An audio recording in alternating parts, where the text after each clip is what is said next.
జిల్లాల నుంచి ఉన్నాం సార్. అందరూ మేము ఇక్కడ చాలా కష్టాలు పడి ఇక్కడికి వచ్చి మేము అందరూ చేశాము.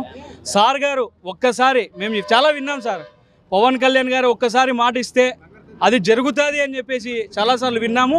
ఇప్పుడు పవన్ కళ్యాణ్ గారి మాట భీష్మ ప్రతిజ్ఞ, ఆయన చెప్తే చేస్తారని ఈరోజు నిరూపించుకున్నారు.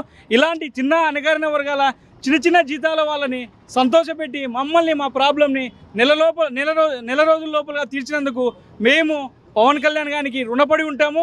ఎప్పుడు కూడా వారి అడుగుజాడలు నడుస్తామని ఇప్పుడు మేము వచ్చిన 12 జిల్లాల నుంచి అవుట్సోర్సింగ్ ఉద్యోగస్తులు ఎవరైతే జీతాలు రాక 22 నెలల నుంచి బాధపడుతున్నామో వాళ్ళందరము సార్కి రుణపడి ఉంటాము.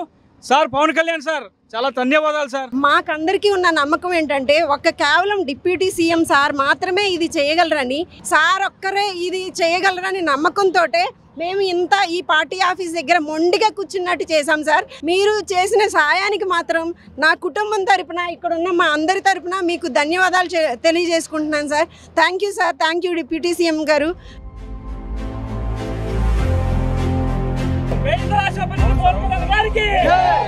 థ్యాంక్ యూ డిప్యూటీ సీఎం గారు.